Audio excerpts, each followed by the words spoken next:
how to make Telegram account or how to create Telegram account. Hello everybody, welcome back to my channel. This is me, Bipin Misnet, and today I'll guide you on how you can make or create a Telegram account.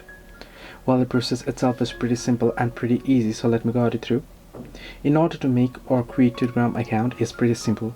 Whether you have previously registered or not, you can simply go ahead and download the application and open up Telegram.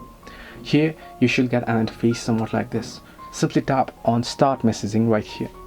Now all you have to do is you can either choose your country code. If you don't know your country code, you can tap on the country here, zone, and then you can choose your country, or you can search it from the search bar directly and you can choose it and your country code will appear there.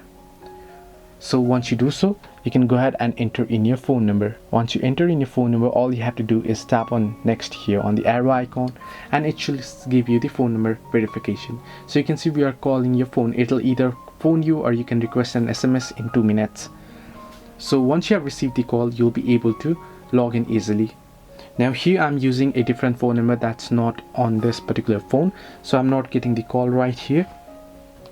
But however, once you get the call, you can accept the call and you'll get the code, or you can request an SMS and you'll be able to log in. All you have to do next is, if you haven't registered yet, enter in your name and you're good to go. So hope this helped you. Do like and subscribe, and not forget to leave a comment down below if you have any further issues.